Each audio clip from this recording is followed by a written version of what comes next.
what we gotta do. Legalize. Yeah, what we gotta do. Legalize. Yeah, what we gotta do. Legalize. Gotta put them bushes right in the grave. We're looking at doing 4 ballot initiatives in the next year or two. The first would be a medical marijuana initiative that we're going to be putting on the ballot in Michigan, and that'll be for November of 2008.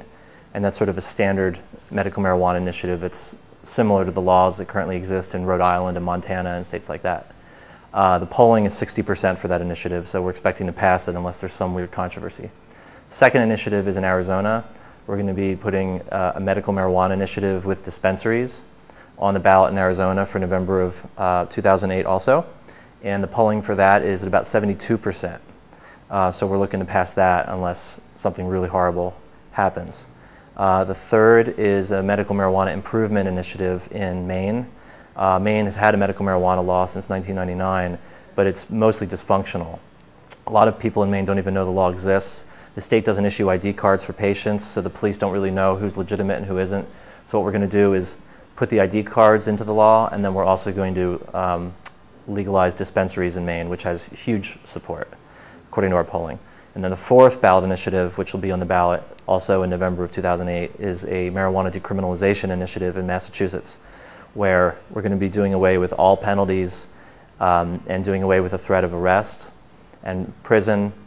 And there's going to be no need for a lawyer or to go to court. And if you're caught with under an ounce of marijuana, you'll be issued a $100 ticket, just like a speeding ticket that you can pay through the mail. And also in that initiative, we're going to be doing away with all the collateral sanctions that currently exist. You won't have a criminal record. You won't have your driver's license suspended. You won't have your license to practice law or medicine suspended. You won't have your children taken away. You won't have your guns taken away, etc. So we're doing away literally with all the penalties and collateral sanctions except for a $100 ticket. And that polling in Massachusetts shows that it has 61% support. So it's going to be a bloodbath because the government's going to come out hard on that. Because if we pass that initiative, it'll be the best marijuana law in the country. So we were doing an analysis recently of the federal raids that have occurred in California over the last decade. And we could only find one federal raid that occurred before Bush was elected. There might have been one or two others that I don't know about, but the news that we searched showed one. And then soon after September 11th, 2001, the DEA raided a dispensary in Los Angeles. And then ever since then, it's kind of escalated, waxed and waned over the years. And now that Bush is looking at, sort of being out of office in the next 15 months, I think the DEA is just going hog wild and escalating the raids dramatically, not only on dispensaries, but also on growers. And so if you look at it and you plot it on a graph, there's a huge spike right now in the number of raids and the intensity of the raids.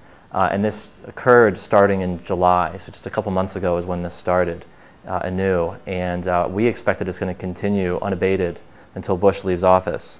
If a Democrat's elected to replace him, we expect that the raids will actually end because we got all 8 Democratic presidential candidates to commit to ending the DEA raids as soon as they're elected. What we gotta do? Legalize. Yeah, what we gotta do? Legalize. Oh, what we gotta do? Legalize. Gotta put them bushes right in the grave.